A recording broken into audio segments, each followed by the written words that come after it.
In this lesson, we're going to continue to work with algebraic expressions, and we're going to evaluate expressions, find the value of, when we're given certain integer replacement values. You've done this before when you were replacing with whole numbers, and now we're going to replace with integers, positives, negatives, zero, whole values.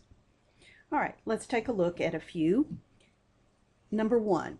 Evaluate x plus y when x is negative 60 and y is negative 70. We're going to use all of our rules for adding two integers. If the signs are alike, we're going to add and keep the sign. If the signs are different, we're going to subtract and keep the sign of the larger absolute value one. In other words, the dominant one. So let's take a look. We're going to look at x plus y. In the place of x, we're going to put negative 60 plus. In the place of y, we'll put negative 70. All right, look at the two numbers. Think about the rules. They're both negative, which means you're going to add them up. For 130, they were both negative, so it's going to be negative 130. So I took the values given, plugged them in, used my rules to evaluate. The next one. I have x plus y. X is negative 70 plus y is negative 80. Once again, negative plus a negative. Going to add them up for 150. They were both negative numbers, so it is negative 150. The third one. The expression is 2x plus y.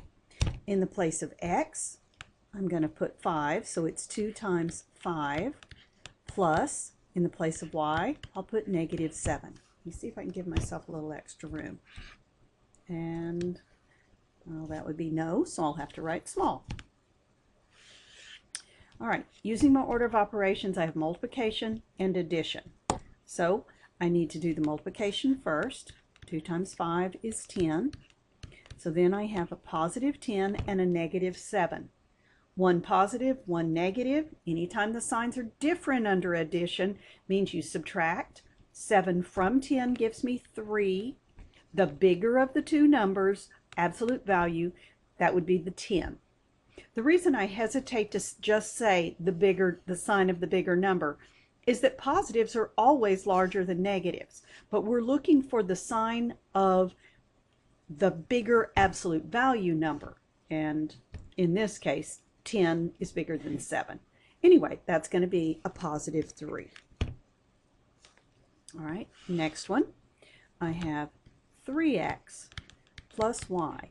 When the place of x I'll put 1 plus, in the place of y I'll put negative 1.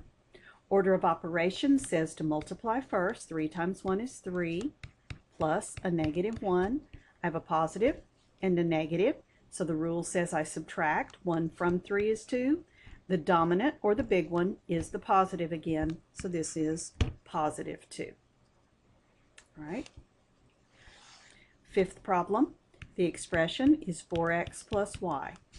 That'll be 4 times 1 in the place of x plus negative 25. Following the rules for order of operations, I multiply. 4 times 1 is 4.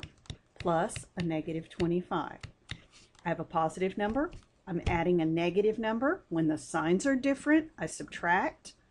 So that will, 4 from 25 is 21. The dominant one, the one that had the bigger, is the negative 25. So the sign is negative. That's negative 21. All right, I think this is our final one on evaluating expressions. I have 3x plus y. 3 in the place of x is 4, so it's 3 times 4 plus negative 25. Aunt Sally, and I'm saying that as a joke, would tell us to do multiplication before we do addition. So the product there is 12 plus negative 25. Because I'm adding a positive number and a negative number, I actually subtract. 12 from 25 is 13. 25 is more negative than 12 is positive, so it dominates and it gives us negative 13. All right, I hope that that helps, that that's enough